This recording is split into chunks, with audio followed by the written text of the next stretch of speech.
En esta dimensión de metafísica que nosotros hemos estado ya desarrollando a lo largo de varias sesiones, nos vamos a concentrar hoy en otra temática que iremos exponiendo gradualmente o cuyos contenidos iremos mostrando conforme avance la exposición. Y en esta ocasión comenzaremos por el título, o más bien por este título que adopta este apartado y que podría llamarse En la Escuela de los Fantasmas.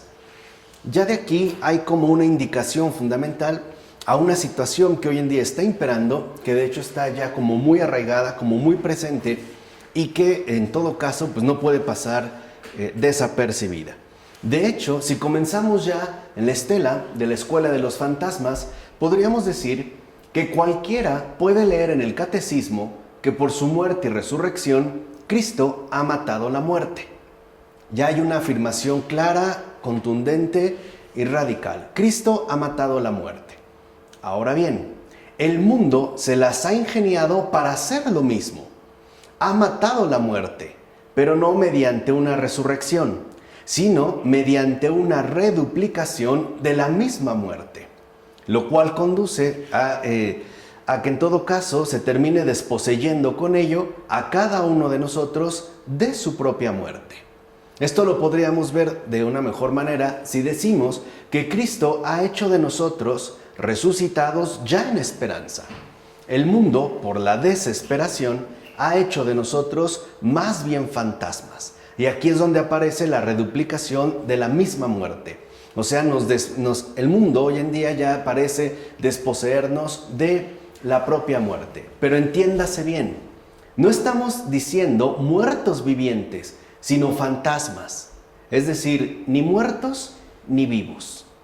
Y eso es lo que hoy en día el mundo se ha empeñado en fabricar, fantasmas. O sea, ni muertos ni vivos. De hecho, el fantasma no logra morir porque no ha conseguido vivir. Y aquí se vería ya pues un aspecto radical de este planteamiento.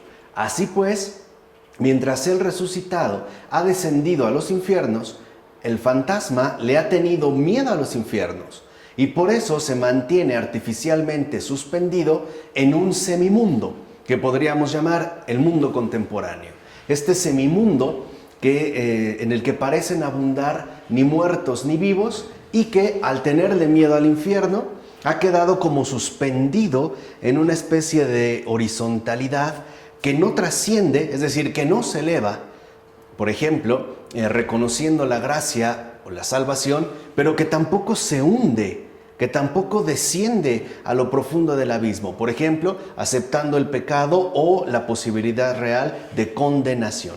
Más bien parece que hoy los fantasmas que el mundo contemporáneo produce estamos como suspendidos en este semimundo, cuyo mantenimiento artificial no nos permite, por un lado, mirar hacia arriba, más allá de esta horizontalidad, pero tampoco hacia abajo, por lo menos para recapacitar. Incluso podríamos decir que el resucitado asume la muerte en una vida gloriosa. Sus heridas son luminosas. El fantasma, por su parte, rechaza tanto la vida como la muerte. Su cuerpo está desencarnado. Su presencia se vuelve espectral, ya fuera, por ejemplo, de una manera bastante sofisticada e incluso podríamos decir eficiente, como lo plantea Franz Kafka en sus novelas, esta especie de espectros burocráticos cuya vida se vuelve ciertamente tan grisácea, tan irrelevante, que terminan confundiéndose, por ejemplo, con el mismo mobiliario que en su entorno los rodea. O sea, se vuelven tan espectrales como ni muertos ni vivos realmente, como podría ocurrir, por ejemplo, con un escritorio o bien con un estante. Es decir, esta presencia espectral, esta desencarnación, esta incluso podríamos decir, esta ausencia ha sido también representada por medio de la literatura. Ahora, el resucitado además ha vencido la muerte de tal forma que irradia vida por todas partes. El fantasma no ha vencido la muerte, pero tampoco se decide a ser vencido por ella. Y aquí se ve otro rasgo de esta suspensión, cosa que, dicho sea de paso, sí ocurre con el muerto viviente, ya que está vencido por la muerte de tal forma que la lleva con él a todas partes. El resucitado une pues cielo y tierra.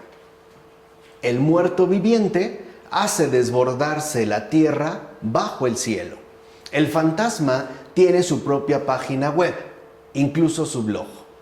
Por eso se suele enseñar que morir con dignidad consiste en destruirse uno mismo desde el momento en que uno se siente inútil.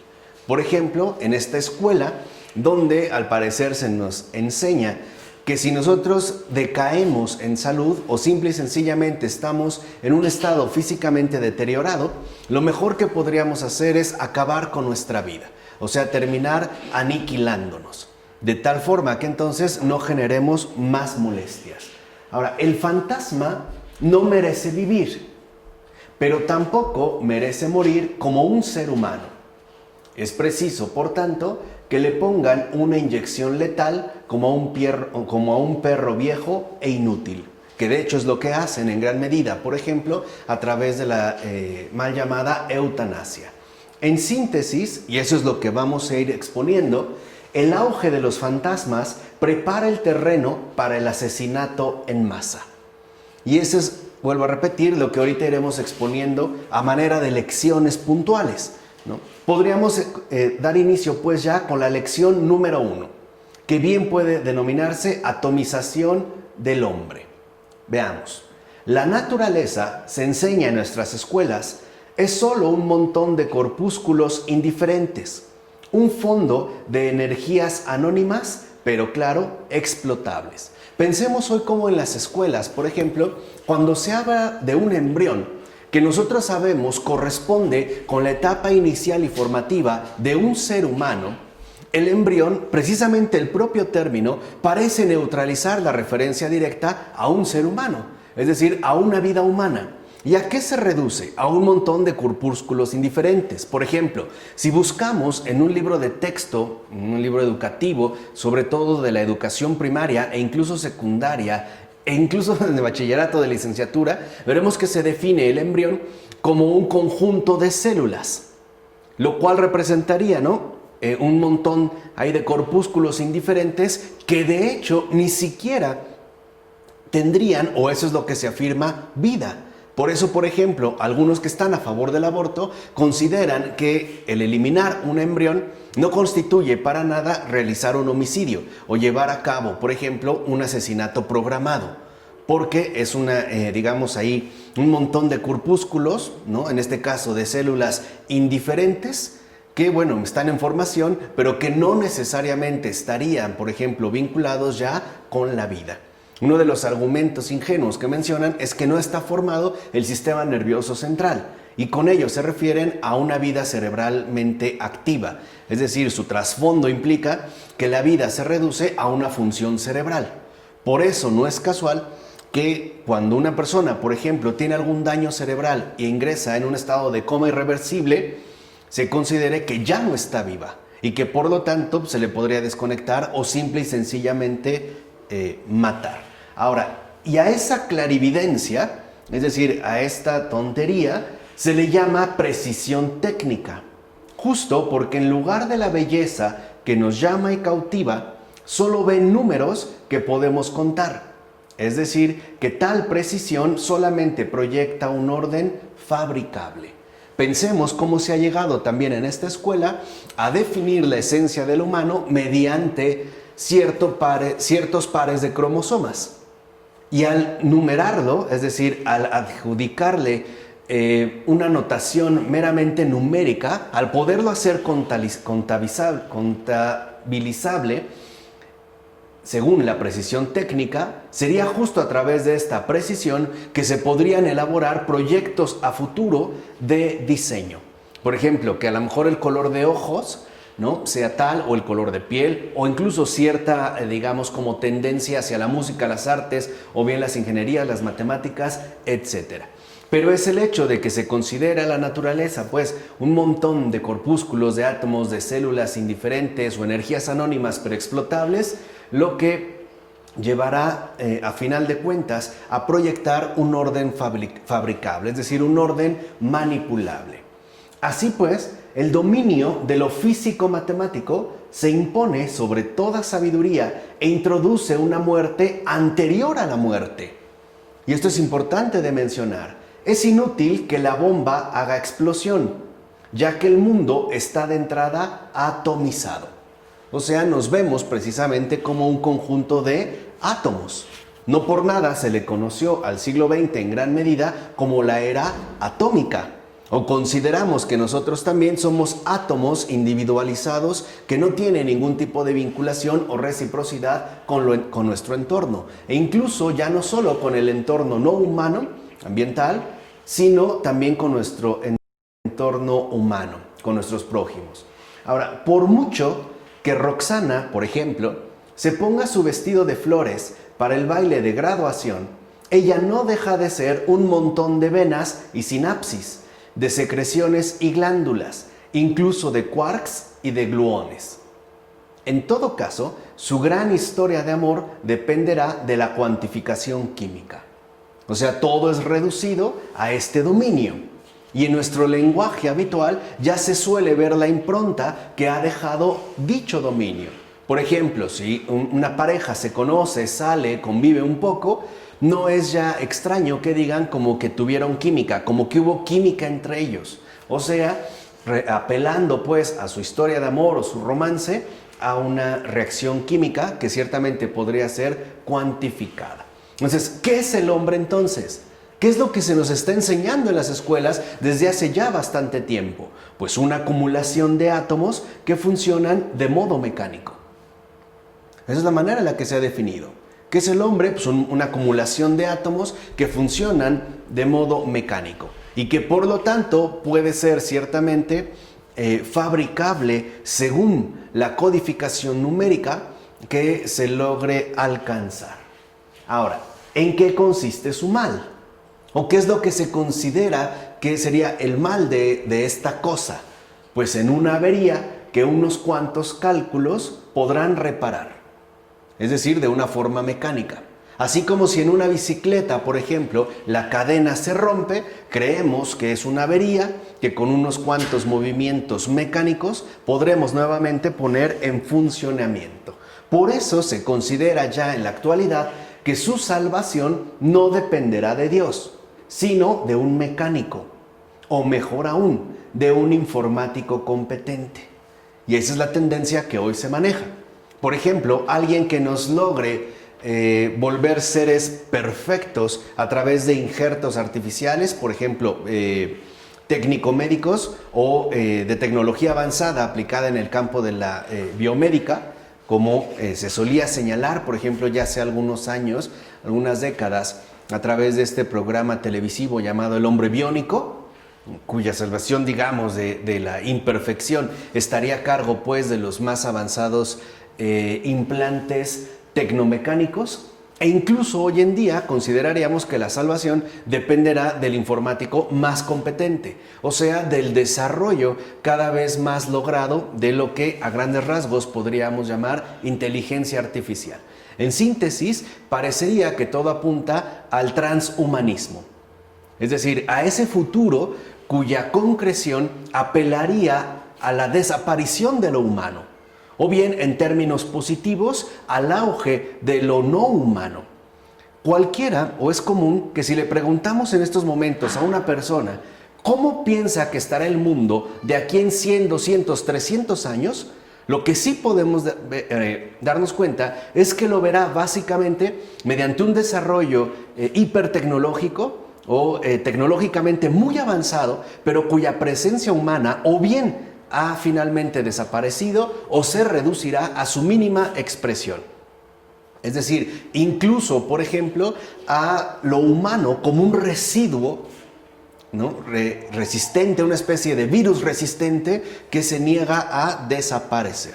O habrá la otra línea, digamos más inspirada por la beta de la Deep Ecology, del ecologismo en general, donde podría plantearse un futuro meramente naturalista, ecológico, lleno de vegetación, de faunas animales, de especies animales, pero sin la presencia también de lo humano. Allá es, digamos, como la tendencia que hoy en día se está como generando cada vez con mayor énfasis.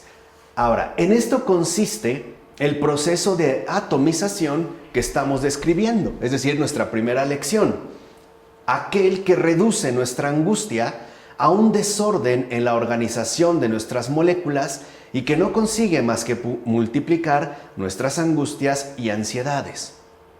Razón por la cual no hay nada más deprimente que el actual éxito comercial que los antidepresivos han alcanzado. Y no es casual. El hecho de que los antidepresivos hayan finalmente generado un campo de consumo, de mercantilización extremadamente amplio, es debido en gran medida, si no casi por completo, a este proceso de atomización. Así se convierte la medicina recetada en una epidemia infinitamente más grave que la peste y el cólera. En efecto, la tragedia de tal éxito, del éxito de la medicina recetada, tiene que ver menos con el dolor que con la reducción del dolor a un simple problema químico-técnico. Por ejemplo, hoy suponemos que el dolor o la tristeza es debido sobre todo a una insuficiencia química, ¿no? Por ejemplo, básicamente en el cerebro, lo cual tendría que ser compensado, por supuesto, mediante la ingesta de ciertos medicamentos. Ahora, estos medicamentos son medicamentos recetados, o sea que no se puede acceder a ellos si no es a través, por ejemplo, de recetas médicas. De tal manera que hoy en día lo que importa no es eliminar el dolor, sino reducirlo a su mínima expresión por medio de la ingesta de un cóctel químico técnico, ¿vale? Esto también ya es evidente, por ejemplo, en la cargada multiplicidad de antigripales que sobre todo nos bombardean de manera permanente y constante, donde vemos que incluso ya no solo en la cuestión televisada, sino en la propia caja, no te dicen, por ejemplo, que te van a aliviar el resfriado, sino los síntomas del resfriado. Quiere decir que hoy se concentran en la sintomatología. En pocas palabras, no importa acabar con la enfermedad o erradicar la enfermedad, sino reducir los síntomas, de tal manera que, por un lado, la enfermedad siga generando las jugosas ganancias de los verdaderos terroristas de estos tiempos, que son los grandes empresarios de las enormes y multinacionales farmacéuticas. Estos sí son los terroristas de estos tiempos y aparte están bien encubiertos, son intocables y ni siquiera se mencionan. Al contrario, se presentan como nuestros actuales y más fervientes salvadores. Esto por un lado. Y por otro lado también el hecho de que al reducir la sintomatología nosotros alcancemos un mínimo estado de bienestar, es decir, un sentirse mejor. ¿Para qué? Para seguir trabajando y formando parte de este engranaje que llamamos sociedad de consumo. Es decir, para que la explotación laboral no se detenga. Estos serían pues los rubros que están de fondo de la medicina recetada. Ahora, más bien, lo humano es que el dolor tenga un sentido metafísico y no solo químico-técnico. Pues si el dolor es solamente un problema físico, si se puede perfectamente dejar de sufrir, ¿qué caso tiene incluso la salud? ¿En qué poseerá nuestra vida mayor valía que la de un ostión? O bien que la existencia de una molécula de hidrógeno. Todo quedaría reducido, como dijimos, a esta atomización. De ahí pues que el primer aspecto a considerar sea el siguiente: no hay ya muerte humana. Solamente proliferan los fantasmas, esto es, esos que no están vivos ni muertos, pero sí, como mencionamos hace un momento, suspendidos en un semimundo atomizado. De ahí pasamos a la lección número 2, exaltación del animal.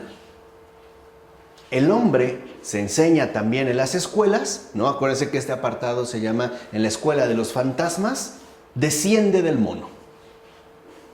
No es nada sorprendente esta afirmación, es más, ya nos parece incluso de puro sentido común, ¿no? Algo tan evidente, tan irrefutable, que se ha vuelto inatacable. Ahora, es verdad que usted nunca habría visto a una mona alumbrar a un futuro abogado. y que nunca antes se le habría ocurrido que Albert Einstein o Charles de Foucault fueran los descendientes evolucionados de un chimpancé primitivo. O sea, de entrada no establecemos ese tipo de relaciones. La anterior comparación es muy seria, ya que se puede llegar a leer en un libro de texto de ciencias del último año de bachillerato lo siguiente. Fíjense, estoy hablando de un libro actual. Entre el hombre y los grandes simios, la única diferencia genética que hemos conseguido detectar es un gen que codifica una enzima responsable de un azúcar llamado ácido siálico. ¿Será un azúcar lo distintivo del hombre? ¡Maravilloso! Con esas premisas se acaba concluyendo, sin lugar a dudas, la existencia del alma espiritual del ser humano. Desaparece por completo. Simple y sencillamente quedará eliminado de nuestra propia autocomprensión. En efecto, si el hombre y el mono están tan cerca genéticamente, eso significa que el abismo que de hecho los separa, el primero, el hombre, leyendo al propio Darwin, y el segundo, el mono, comiendo cacahuates, no puede depender de algo corporal. De entrada, no es algo físico y tampoco sería en realidad algo genético. Ahora bien, el libro de texto que se imparte, dijimos, en el último año del bachillerato en las escuelas, no parece ir en esa dirección, ya que propone algunos ejercicios edificantes como los siguientes. A partir del documento 1, justifique el lugar que ocupa el hombre entre los primates. O también, analizando el documento 3, responda a las siguientes preguntas. ¿Cuáles deben ser las características del ancestro común más próximo al hombre y al chimpancé? ¿De cuándo data la separación entre esos dos linajes? ¿Lo ven? Todo sigue siendo animal. Todo sigue siendo básicamente natural. No hay ninguna realidad espiritual y no hay ni siquiera una diferencia precisa, es decir, una diferencia real entre uno y otro. En este caso, entre el hombre y el mono. Así pues, vemos que es inútil hacerse el árbol genealógico o tener un mínimo respeto por los propios ancestros, ya que más bien tendríamos que poner algunas hierbas sobre el esqueleto de un primate en vez de poner flores sobre la tumba de un familiar. Si la cosa verdaderamente es así.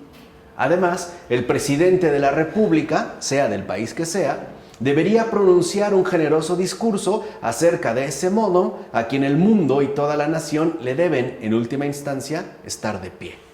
Cosa que tampoco se hace. Por su parte, el darwinismo contemporáneo nos explica que la evolución de las especies se produjo mediante mutaciones genéticas aleatorias y selección natural. Y por ende, solo los mutantes más adaptados sobreviven. O sea, ha sido una cuestión de mero azar. En realidad, esta mutación ha dado pie a sobrevivientes que han sido capaces de sobrevivir precisamente al proceso de adaptación, ¿no? al que se han visto sometidos. Ahora, lo anterior parece una explicación racional. En realidad es puro misticismo fantasioso. En efecto, la noción de aleatoriedad remite a algo que actúa precisamente de forma aleatoria, es decir, tan pronto de una manera como de repente de otra, deshaciendo así lo que hizo.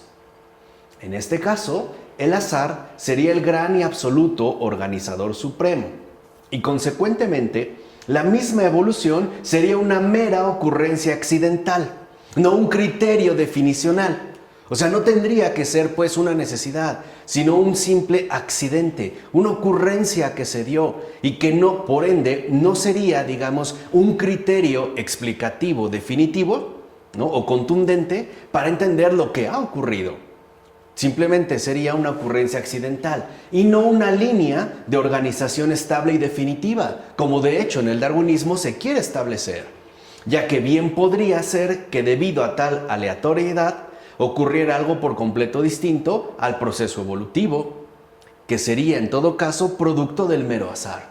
Es decir, ni siquiera hay coherencia.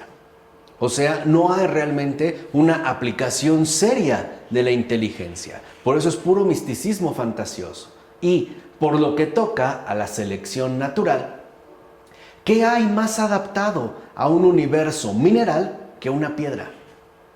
¿Qué hay más adaptado a un universo vegetal que una planta? ¿Qué hay más adaptado a un universo animal que un cotorro? En realidad, no se logra ver por qué tendría que aparecer una forma superior. ¿Cómo por qué? Si aquí ya hay como una contundencia, ¿no?, de esta verdadera adaptación. Sin embargo, en la teoría de la evolución no se trata de ver, sino de creer a ciegas. Esto es, sin reflexión.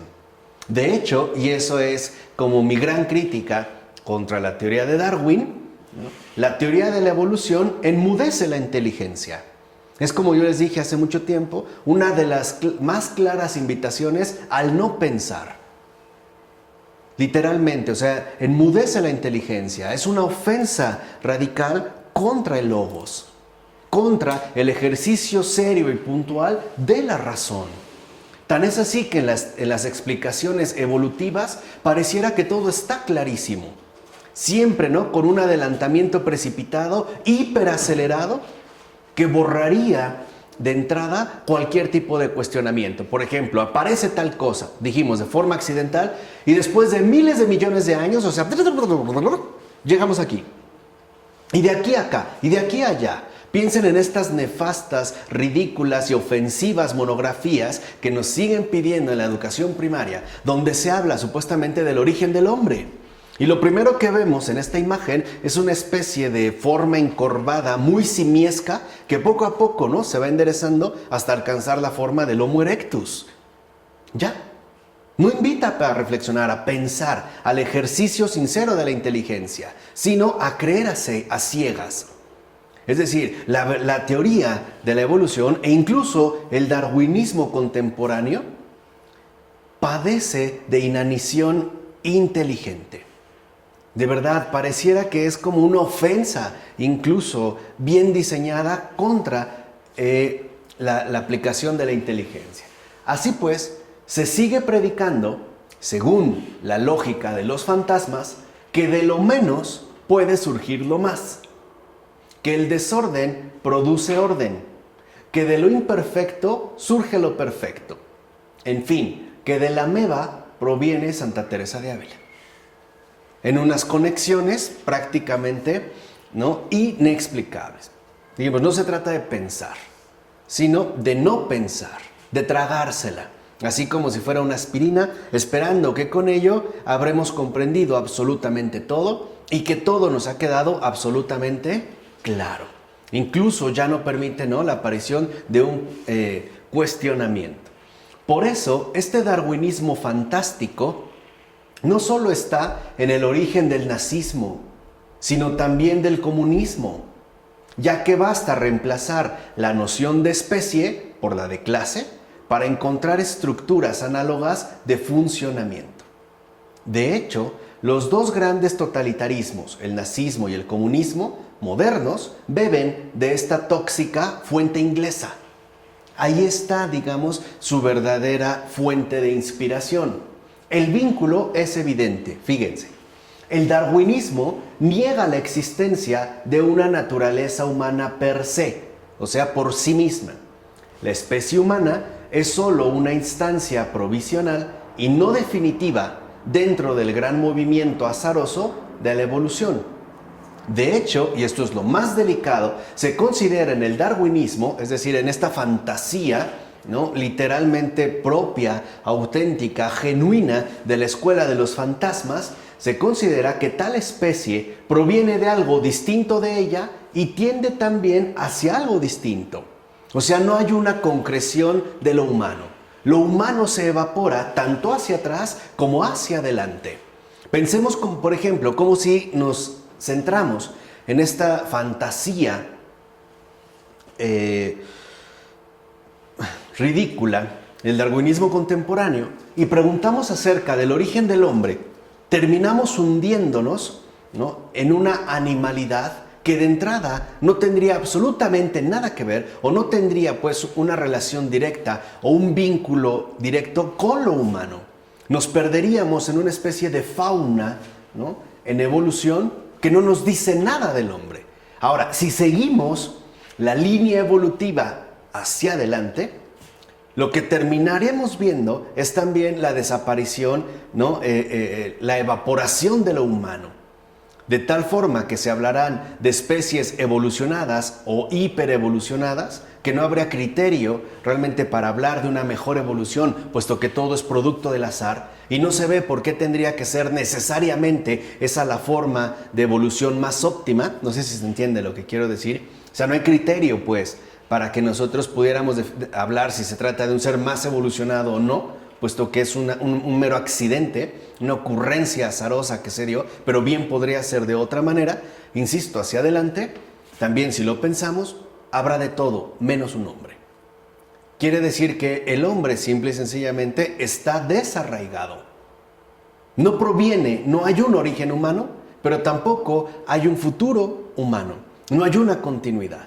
Este es como el planteamiento. Ahora, así pues, podríamos decir, ahora hay hombres, pero antes habría también no hombres. Y después, tales hombres desaparecerán en otra cosa no hombre, ya que lo que llamamos hombre se sitúa siempre más y menos, por delante y por detrás de la línea de evolución, que es lo que acabamos ahorita de mencionar. Ahora, en todo caso, está claro que el superhombre, cuya superioridad depende de no ser ya humano, y esto es fundamental, es el más adaptado. Está llamado a sobrevivir. El subhombre está llamado a desaparecer, tarde o temprano. Y que parte de la grandeza del superhombre depende dulcemente de llevar a cabo esa desaparición. Y por eso su muerte no tiene mayor importancia que la de un animalito. Es más, es necesaria e inevitable. Y por eso tenemos que amar a los animales y prohibir su sufrimiento. Por eso nosotros exaltamos al animal, pero a costa de degradar al humano. Es justo esta segunda lección, la exaltación del animal, pero a costa de degradar al humano. Es decir, está desarraigado.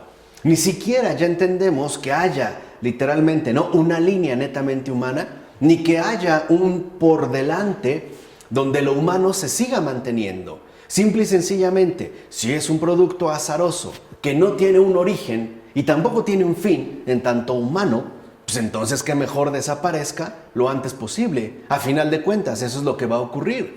Y eso es lo que se quiere hacer. ¿Por qué no mejor sustituimos esta especie, este accidente azaroso, por ejemplo, por artefactos tecnológicamente avanzados que cumplan con la norma de la perfección, por ejemplo?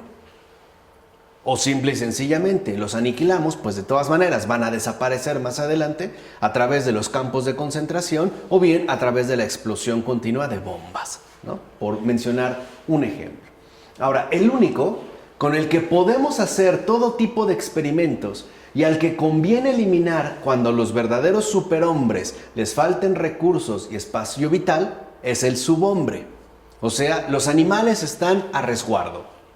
Los superhombres, es decir, cuya gloria consiste en no ser ya humanos, no tener nada que ver con lo humano, ¿no?, que estarían como escindidos, conduce a que el subhombre, o sea, cualquiera de nosotros, sea el blanco de ataque, ¿no?, el eje fundamental de ataque. Primero, porque estamos seguros que no tienen futuro sobre la Tierra.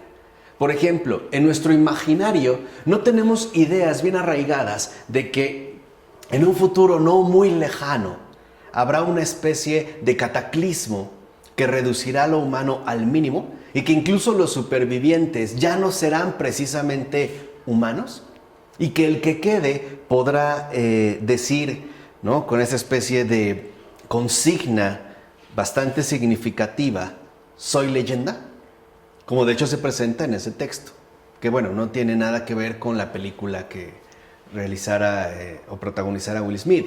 El texto es distinto, pero decir soy leyenda porque es el único que queda de estos, ¿no? Y finalmente llamado a desaparecer. E incluso pensamos un cataclismo donde quizá o habrá zombies, o habrá mutantes, o simple y sencillamente habrá seres extraterrestres dominando este mundo, ¿no?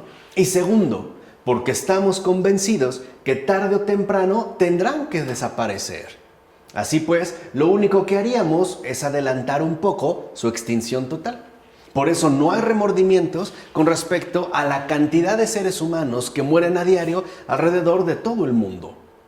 Total, lo único que se está haciendo es acelerar un poquito, ¿no? Le estamos echando una mano a su final, ¿no? Les estamos como adelantando un poquito lo que de todas maneras terminará siendo irremediable.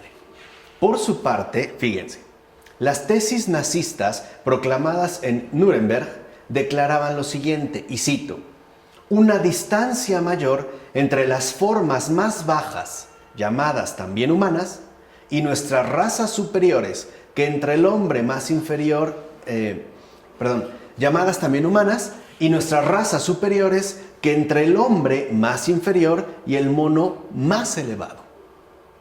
Aquí ya se establecía pues como una indicación. Así pues, este racismo nazi conserva los mismos principios de las tesis darwinianas y saca conclusiones no menos delicadas. Y esto es muy importante. Por ejemplo, un feto humano no es verdaderamente un hombre. Lo mismo que ahorita vimos, digamos, bajo una óptica humana ya presente, es exactamente lo mismo que se aplica aplicando un efecto zoom, lo que hace rato mencionábamos en el caso del embrión. Hoy se define el embrión como un conjunto de células que de fondo no definirían a un humano. O sea, se considera que un embrión no es un ser humano. Lo mismo que un hombre actual no es un hombre si buscamos su origen en este proceso evolutivo. No es un humano. Ahora, una persona enferma, discapacitada o simple y sencillamente, carcomida por el avance irremediable de la edad, tampoco es un humano. Se pierde. Entonces, aquí habrían estas conclusiones. Un feto humano no es verdaderamente un hombre, es otra cosa. O sea, lo que se aplica en macro, también ahora se aplica a nivel micro. Lo mismo con un embrión, lo mismo que con el género humano. Un discapacitado mental o un enfermo físico incurable ya no pueden llevar una vida verdaderamente humana. Además, son cargas para los hombres saludables y por eso se los puede excluir o simplemente destruir sin perjuicio. De hecho, su conservación sería desastrosa para nuestras finanzas por la multitud de gastos que implican y sobre todo para la seguridad social. Ahora, todo lo anterior olvida o deja de lado que la noción de naturaleza humana implica esta consecuencia simplísima. De verdad, simplísima. Desde el momento en que un ser posee esta naturaleza, posee la dignidad humana. Sea cual sea su condición mental o física. Porque no serían sus condicionamientos los que le aportan su dignidad, sino su propia naturaleza. Ahora, si desconocemos esta evidencia, otorgaremos tal dignidad según criterios falsos y arbitrarios. Por ejemplo, la raza, la vitalidad, la conciencia, la nacionalidad, la capacidad de ver, etc. Ahora bien, hoy en día se sumerge muy tempranamente al hombrecito en el conocimiento total de sí a fin de poder transformarlo lo más rápidamente en fantasmita, que incluso ni siquiera se conozca a sí mismo. Experiencia número 3, perdón, aquí me equivoqué, es 3, no 1. Experiencia número 3, el flujo móvil de las multitudes. Acuérdense, llevamos 2. Lección número 1, atomización del hombre. Lección número 2, exaltación del animal. Y experiencia, lección número 3, el flujo, no me equivoqué. Esas son las 2 lecciones. Ahora, vamos a traducir estas 2 lecciones que tanto se ha esforzado por transmitir la Escuela de los Fantasmas que las podemos incluso nosotros aterrizar en derivaciones de experiencia, es decir, en experiencias que pueden ser numeradas. Ahora sí, desde estas dos lecciones pasemos a la experiencia número 1, el flujo móvil de las multitudes. Vean, si el efecto de estas dos lecciones no ha sido suficiente, dos experiencias sociales vendrán en ayuda del aprendiz de fantasma. En primer lugar, la modernidad hizo aparecer las megalópolis y las muchedumbres. No obstante, se dice que tal modernidad fue la primera en reconocer la unicidad del individuo y que en otros tiempos el individuo solo se veía como producto del grupo. Y, aunque este discurso humanista sirva para tranquilizarnos ante el espanto causado por una sociedad de masas, la verdad es justo lo contrario. En efecto, en otros tiempos, en el pueblo, no había un solo transeúnte que no fuera conocido. Roberto el herrero, Inés la florista, Aarón el panadero, etc. Cada uno, con su nombre y su rostro, eran conocidos y por ende cercanos, ya que asimismo se sabía perfectamente bien a qué familia pertenecían. De ahí pues la importancia del honor y de la fama. El apellido no se debía ensuciar, sino que había que lustrarlo lo mejor posible. En síntesis, la realidad consistía, o la experiencia básica, es que toda persona era vinculación social. En pocas palabras, todavía no aparecía la nefasta invención de la autonomía. Pero hoy en día, ¿qué vale un apellido? ¿Quién posee un rostro que le sea familiar a todo el que pasa? En primer lugar, ya solo somos números. Somos conjuntos numéricos para llenar las estadísticas. Y los que acaban siendo célebres se convierten en códigos de barras. En último término, de hecho, estamos instalados en el reino del anonimato, o mejor aún, de la pseudonimia. En el caso de las estrellas y de las celebridades, el apellido acaba siendo un seudónimo, puesto que pierde su función de remitir a una familia y hace que nos volvamos rápidamente hacia el anonimato, ya que solo sirve para distinguir entre los estantes sus respectivos productos de los demás. ¿No? Cuando buscamos, por ejemplo, a Shakira, ya no hay apellido. Ingresamos al anonimato de las ventas comerciales.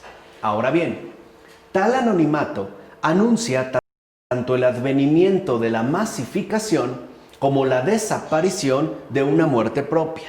Y es eso lo que nos interesa resaltar. En efecto, estamos al comienzo del siglo XX, ¿no? En este caso, al comienzo del siglo XXI. Y el hospital, como dijera Rainer Maria Rilke, aparece ya como un universo de concentración. Vean lo que decía este gran poeta. Hoy se muere en 559 camas. Naturalmente en serie, como en la fábrica. En toda esa enorme producción, además, no hay una muerte individual. Pero eso no importa. Lo que cuenta es la masa. ¿A quién le preocupa todavía una buena muerte? A nadie. Hasta los ricos, que sin embargo podrían permitirse morir como es debido, empiezan a ser descuidados e indiferentes. El deseo de tener una muerte propia se hace cada vez más raro. Dentro de poco acabará siendo una cosa tan rara como tener una vida que sea igualmente propia. Y Rilke no se equivocó. Hoy literalmente podemos decir que morimos en masa.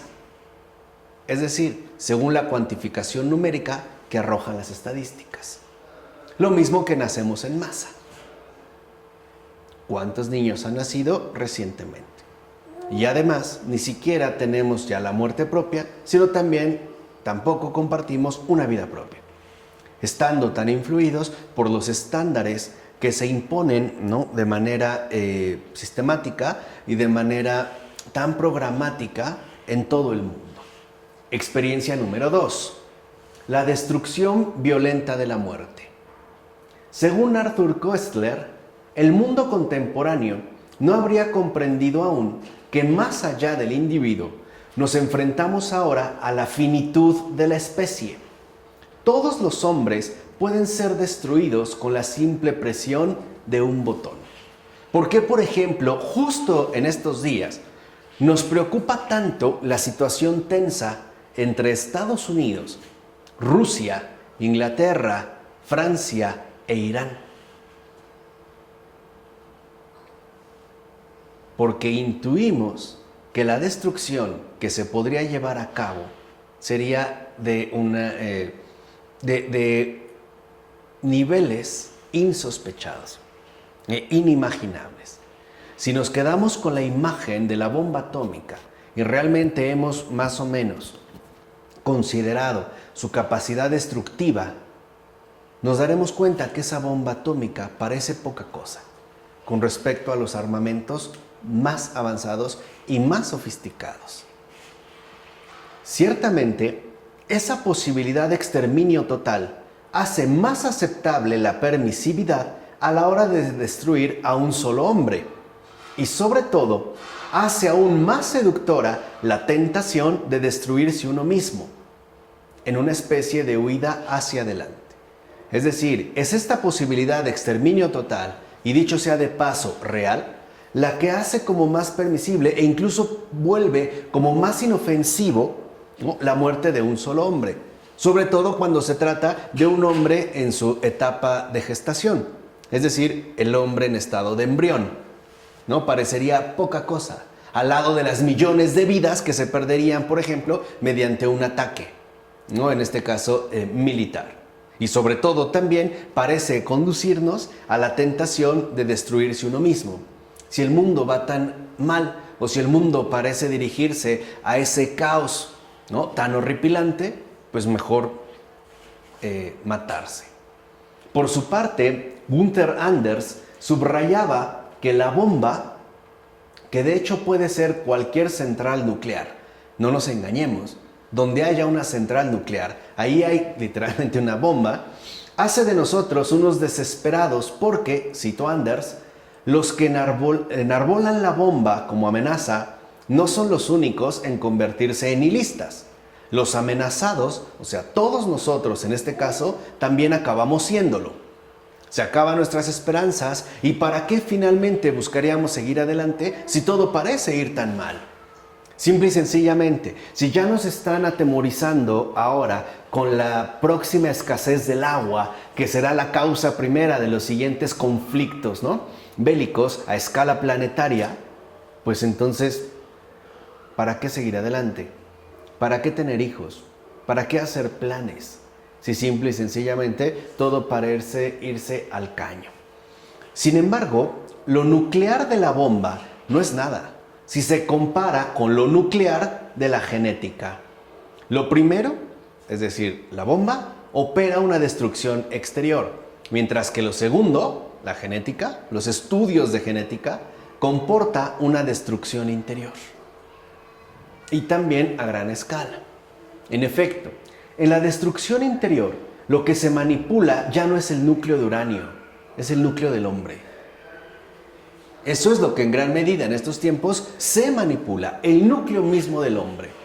En tal caso, la extinción del Homo sapiens ya no se debería a su erradicación accidentalmente bélica, sino a su mutación programada, que son cosas por completo distintas. De hecho, la democracia liberal está a punto de realizar el eugenismo con el que soñaba el Tercer Reich. Vamos a hacer al hombre, es decir, a deshacerlo por completo, descifrando su código genético para fabricarlo después como cualquier otro producto comercial. Queremos primero, dijimos, ¿no?, reducirlo a su codificación numérica para que una vez desamblado, una vez que lo hemos finalmente deshecho, lo podamos ahora nosotros rearmar, es decir, fabricar como se nos venga en gana, es decir, como mejor nos convenga, justo como haríamos con cualquier producto de tipo comercial. Ciertamente, estamos ya en trance de hacer el útero artificial. Por supuesto, en casa de las parejas de moda, esto será una magnífica adquisición a muy alto precio. Habrá pues diferentes marcas de niños, según la habilidad y pericia de los laboratorios. Ya no habrá modas de vestido, sino de cuerpos, de rostros, de color de ojos, etc. Los llamados niños de diseño, ¿no? Es más, habrá distintas posibilidades para elegir. Por ejemplo, manos largas tipo leñador, dedos largos marca Franz Liszt, pecho protuberante marca Pamela Anderson, hoyito en la barbilla marca Kirk Douglas, o bien cerebro marca Albert Einstein. Aquí ya se ve, digamos, la mercantilización. Al final, todo estará disponible por catálogo, es decir, según la elección determinada por el consumidor. De todas formas, ya hay almacenes de embriones sobrantes que todavía no se pueden vender en las rebajas y que, al menos por el momento, estamos obligados a destruir. O se supone que esa sería la obligación. A menos que, de pronto, y esto es interesante, algunas vírgenes cristianas, en lugar del martirio de hacerse devorar por los leones, puedan obtener la gracia de hacerse implantar algunos de estos pequeños para poder salvarlos del matadero, que también sería una forma de martirio. Ahora bien, este probable futuro basta ya para hacer de nosotros seres caducos y descartables en el plano biológico. O sea, hoy la investigación que se lleva a cabo en el núcleo o en el propio núcleo humano parece convencernos de que simple y sencillamente somos productos defectuosos. Esta convicción de que somos imperfectos y que por lo tanto tenemos que someternos a un criterio manipulable de perfección. Por eso no es casual que, por ejemplo, un filósofo contemporáneo como Michael Sandel escriba precisamente un libro titulado Contra la perfección, y que se refiere justo a la intrusión de la genética en el núcleo de lo humano. Y el problema de fondo no es la intrusión, es la corrupción con lo que lo hace. Digamos, verdaderamente los fines que persigue obtener, ¿no? O algunos otros que también han puesto al descubierto el hecho de que se nos cataloga como caducidad. Por ejemplo, que si nuestros ojos son tan imperfectos que necesitamos anteojos, pues necesitaríamos simple y sencillamente una visión de largo alcance que a lo mejor ciertos artilugios tecnológicamente avanzados sí nos pueden ofrecer. O unas piernas con muchísima más resistencia y fuerza que nuestras endebles y normales extremidades inferiores. Pero todavía podemos ir más lejos y reconocer que de fondo hemos alcanzado la caducidad hasta en el plano cultural y moral. En efecto, tanto la bomba nuclear y la biogenética, la Primera Guerra Mundial y sus hecatombes de jóvenes soldados considerados material humano, las masacres y hambrunas organizadas por aquellos que prometían el radiante futuro del comunismo, y finalmente la destrucción de los judíos de Europa como apoteosis de nuestro impulso hacia el progreso, han dejado en nosotros su huella mortal. Hitler adoraba a Bruckner, dirigido por Furtwängler. Eichmann leía a Kant. Irma Grese era una mujer graciosa. Kramer, el director del campo Bergen-Belsen, podaba cuidadosamente sus rosales y jugaba con sus hijos tras una jornada de trabajo agobiante. Decía además creer en Dios.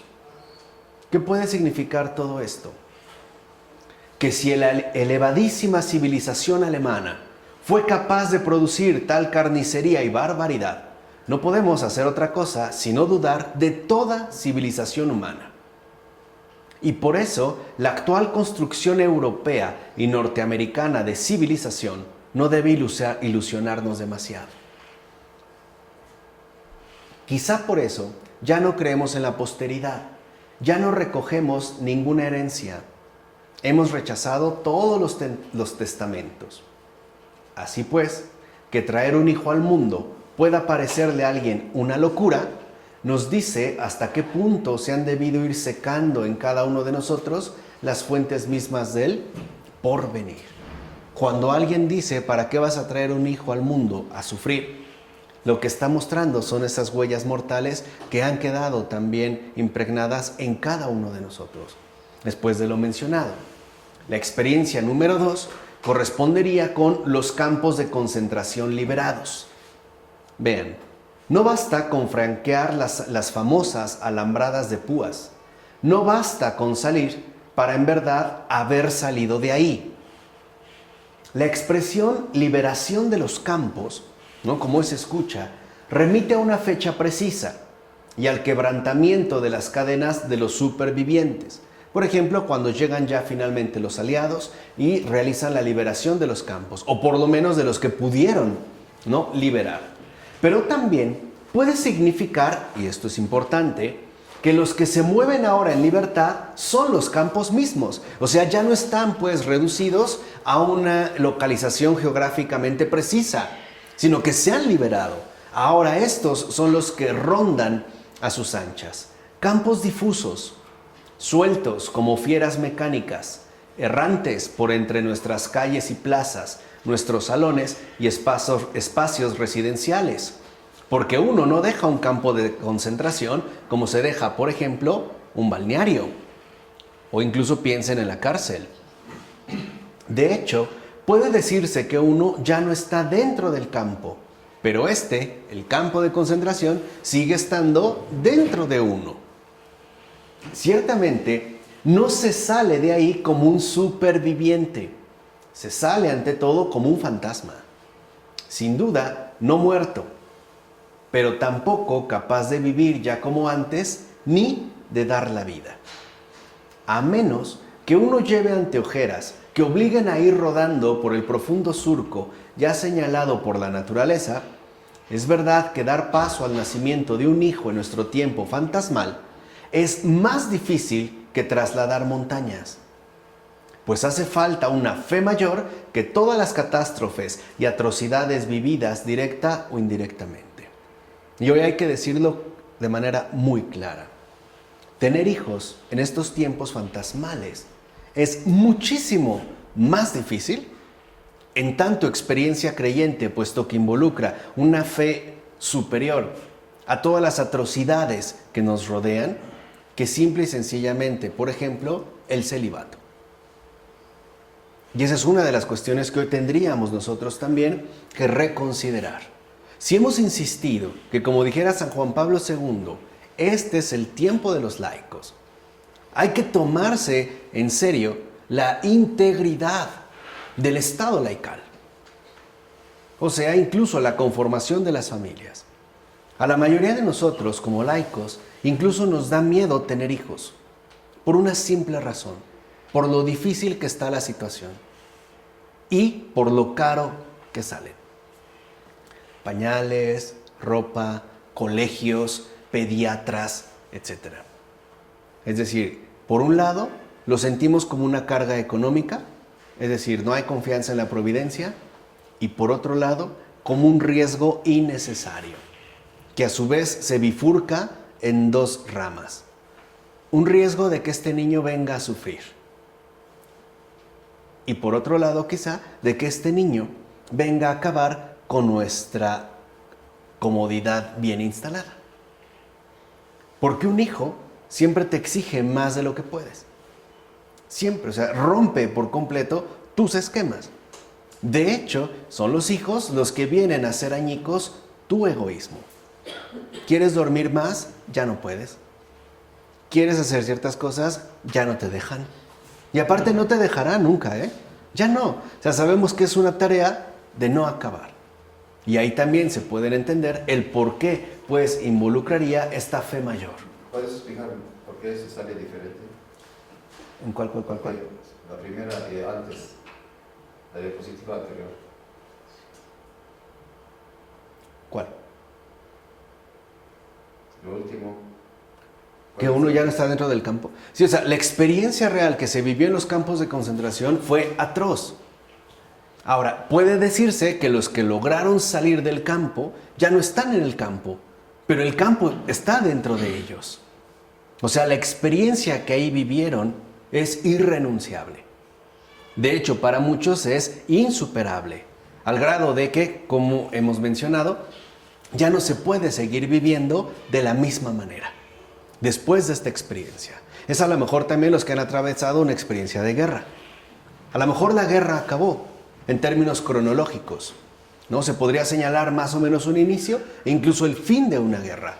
Pero esa experiencia se encarna en nosotros y el que la ha atravesado la lleva con ellos. Pensemos en los llamados veteranos de la guerra de Vietnam y en general, ¿no? Los llamados veteranos de guerra.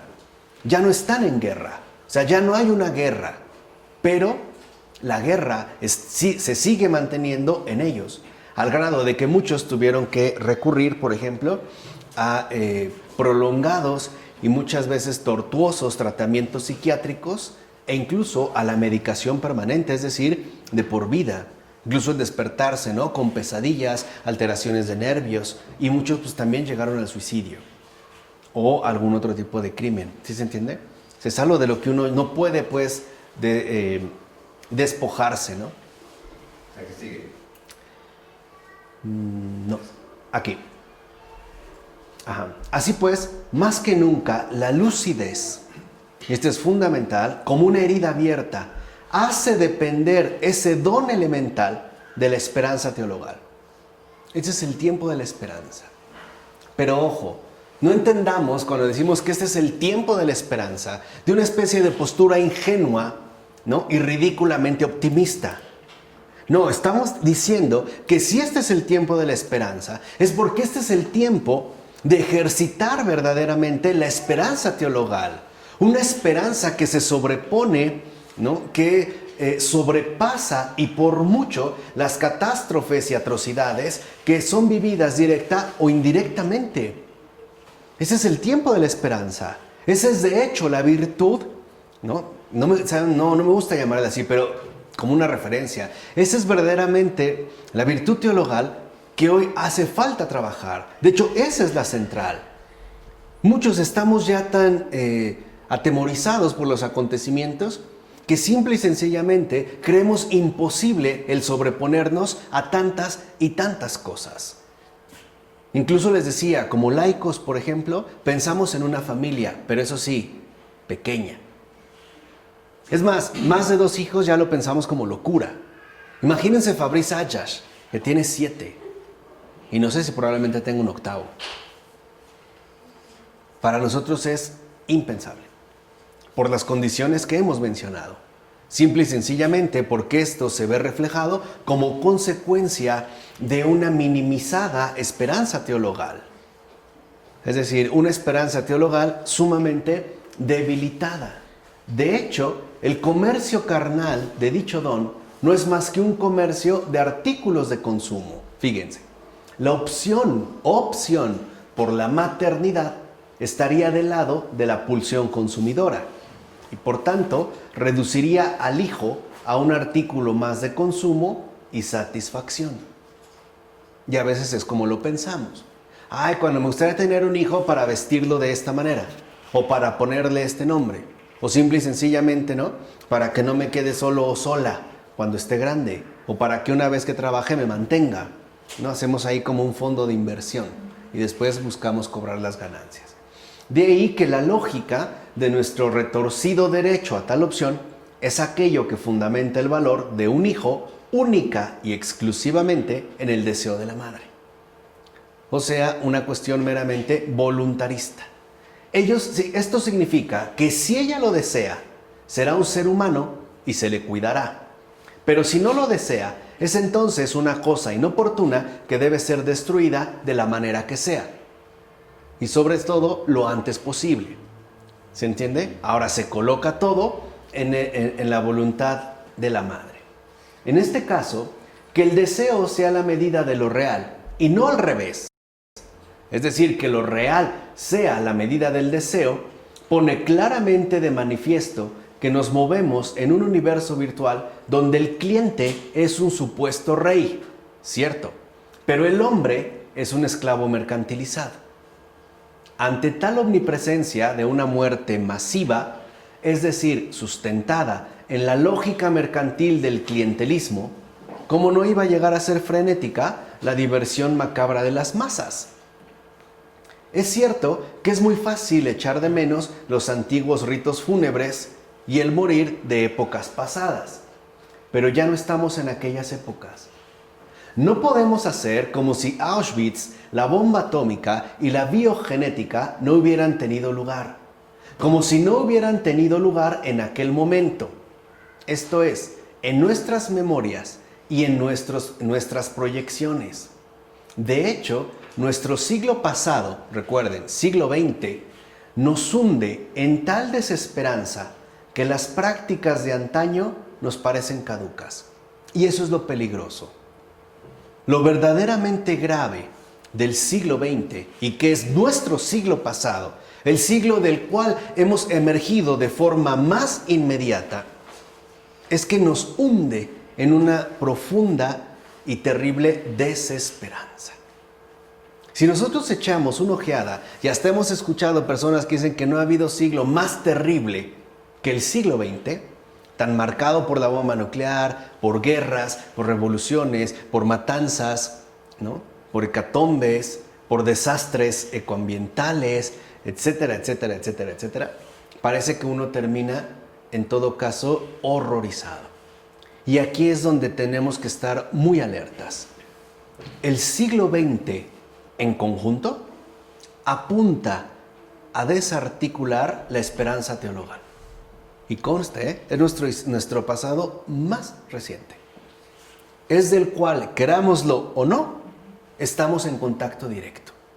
Por ejemplo, no nos sentimos tan vinculados a los siglos medievales. Incluso los veríamos ya como muy lejanos. Pero con el siglo XX no podemos pasarlo, o sea, no podemos brincárnoslo. No podemos pasarlo por alto. Y por eso es tan importante que hagamos una lectura espiritual de este acontecer, de este siglo. Porque de fondo, vuelvo a repetir, en su conjunto, el siglo XX apunta o se dirige como mundo, el mundo que denunciara San Juan Evangelista y que sabemos que el Señor viene a poner en evidencia, el mundo del siglo XX apunta directamente a desarticular la esperanza teologal. Apunta directamente a dejarnos, pues, en la desesperanza. Hay que pensar seriamente en ello. Ahora, la atomización teórica o social, el abajamiento del hombre a la categoría de monosabio, el desprecio de la persona en su vocación eterna o la estandarización de la existencia, que es lo que en esta ocasión hemos mencionado. ¿Cómo no iba todo esto a conspirar para privar a todo el mundo, tanto de una muerte como de una vida entre los suyos? Administrar un deceso sin espanto ni gracia, a instalar en el fondo del alma una desolación que nada humano puede remediar. Y por eso hoy buscamos, como fantasmas, alivio en cualquier parte. Por eso buscamos, como desesperados, el poder salir de esa desesperanza y desolación que tristemente experimentamos una y otra vez. Nada de lo que se nos ha ofrecido ha logrado remediar. Me prometieron, por ejemplo, que con una pastilla me iba a sentir mejor. Y sí, pero después no fue suficiente, y menos aún cuando el medicamento se descontinuó, sin que sepamos a ciencia cierta por qué. Y ahí andamos como desesperados buscando algún sustituto que más o menos nos devuelva esa posibilidad. Y volvemos a comercializar, pues, ¿no?, las idas y venidas de las recetas médicas. Y sobre todo, quedamos al parecer más enterrados en esa desesperanza de la cual, en serio, sin Jesús no hay escapatoria, ¿eh? Porque si Jesús ha vencido a la muerte y lo ha hecho, como dijimos al inicio, matado la muerte, también puede matar en lo más íntimo de cada uno de nosotros esa desesperanza arraigada que nos ha llegado aún sin pedirlo, pero que ahora se nos llama, y vuelvo a insistir, ojalá les haya quedado muy claro, especialmente como laicos, a vencerla y así dar testimonio de que Cristo es el Señor resucitado, el Señor del cielo, de la tierra y hasta de los infiernos. Él es el que impera y el que reina. Y es este el llamado, el grito, el anuncio de alegría que estamos llamados a transmitir en este siglo XXI. Si un laico no logra cumplir este llamado, algo anda mal, algo no anda bien. Por eso es importante que volvamos a pedirle a Jesús la gracia verdadera de su resurrección en pleno siglo XXI. Y sobre todo suplicarle a diario que nos conceda una esperanza teologal radiante, porque es justo lo que el mundo necesita. Ahí está el campo del combate espiritual para el creyente contemporáneo. A ver, perdón, ¿y cómo vamos a vivir esta esperanza teologal? ¿Puedes explicarlo un poquito más? Sí, por ejemplo, el hecho... mundo, ¿no? Sí, claro, en el mundo en el que estamos ahorita colocados. Por ejemplo, de manera de que si vemos que tanta gente sufre y que parece conducirse hacia esa desesperación o desolación generalizada, mostrándoles cómo el Señor en nuestra vida nos ha librado de ese abismo para dar testimonio de que Él vive, de que Él reina, de que no está muerto, de que verdaderamente resucitó, y que se requieren estos testigos que logran devolver la esperanza o reanimar en esperanza a las almas en todo el mundo, comenzando por su entorno más inmediato, lo cual se tendría que ver reflejado en su forma de pensar, su forma de sentir y obviamente en su forma de vivir, ¿no? Digamos como en sus criterios más elementales. ¿Cuántas veces, por ejemplo, nosotros estábamos muy contentos, pero en Facebook o en las noticias vimos un anuncio muy terrible de bombardeos, muertes de civiles, sobre todo de niños, ¿no? Que sabemos que las noticias utilizan para espectacularizar, ¿no?, el efecto que buscan establecer. Y de entrada nos sentimos deprimidos. E incluso volteamos a ver lo que tenemos y digo, no, es que yo no lo merezco esto, tanta gente sufriendo. Ahora yo pregunto, si todos terminamos entristecidos, si todos terminamos desanimados, ¿quién carajo anuncia a Cristo? ¿Quién carajo va a anunciar la victoria del resucitado? ¿Quién va a gritar con voz potente que la desolación y la desesperanza no son lo que tienen la última palabra? En pocas palabras, ¿quién va a denunciar y a desenmascarar el mundo contemporáneo? ¿Quién? Si todos quedamos hundidos en la desolación. Ese es el artilugio del mundo en estos tiempos. Que todos quedemos contagiados por esta desolación, para que no haya nadie que dé testimonio de que Cristo ha resucitado. Ahí está. ¿Entiende? Por eso, ojalá de verdad, les vuelvo a insistir, pidámosle al Señor una esperanza teologal radiante, para que se vea que el Señor vive y reina por los siglos de los siglos. En nombre del Padre, del Hijo y del Espíritu Santo. Amén.